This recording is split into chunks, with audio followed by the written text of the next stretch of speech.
Hey bro, what's up? So we've got a pretty big tune-up rolling out with patch 1.0.3, and I wanted to walk you through everything in a way that actually feels like we're hanging out and breaking it down, not just reading a list of numbers.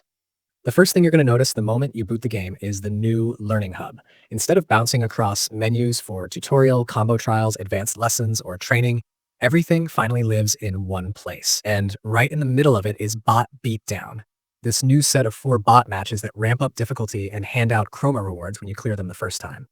After that, you can replay it on beginner, intermediate, or advanced, which is great because now you can practice actual pressure situations instead of fighting a dummy that just stands there. It's like they finally accepted that players want structured, escalating practice instead of only free roam lab time. There's also that window where online play goes down during installation. So if you're planning a session or trying to avoid downtime, make sure you keep that update window in mind. Offline modes keep working, but the online matchmaking side takes a nap for a few hours while the patch settles in. Not the flashiest detail, but it matters if you're the type who schedules sets with friends or keeps your content routine tight. Now let's talk balance, because that's where this patch actually spices things up. They honed in on Ekko, Teemo, Yasuo, and Blitzcrank. The first 3 get trimmed in ways that cut into some pretty dominant play patterns, while Blitzcrank quietly climbs with some quality of life adjustments that make him more reliable in the matchups where he's supposed to shine. What's nice is that this isn't one of those patches where everything shifts for the sake of chaos. It's very deliberate trimming, like smoothing out sharp edges instead of re-breaking the whole system. Starting with Ekko, the devs went straight at his assists and some of his core time tricks. His assist startup got bumped up, some travel distance and duration got shaved off, and his hitboxes and hurtboxes are no longer as forgiving. That long-range neutral control he used to bring with almost no risk now demands actual timing and awareness. So instead of press assist, win neutral, it transforms into choose the right moment or get punished.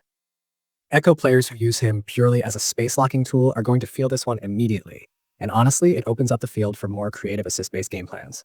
Teemo's adjustments go straight at the heart of his conversion potential.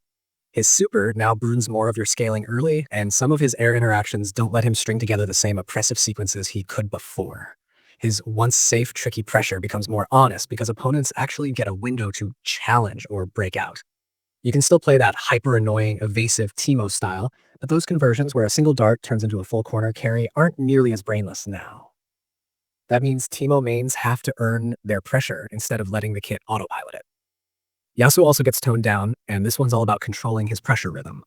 Movement tweaks shift how fast he retreats or repositions, and certain startup values being increased makes his approach feel just a hair more answerable. It doesn't delete Yasuo by any means, far from it, but it does slow down those overwhelming pressure loops that gave opponents barely any breathing room. If you've ever felt smothered by a Yasuo who seemed to be everywhere at once, this patch dials that back, so the match feels more like an exchange instead of one player conducting the fight solo. Then there's Blitzcrank, who gets a surprisingly impactful tune-up. His rocket punch being active earlier and interacting better with projectiles means he finally feels like the grounded threat he's supposed to be against zoning characters. When you read a projectile and commit, your punch actually matters now.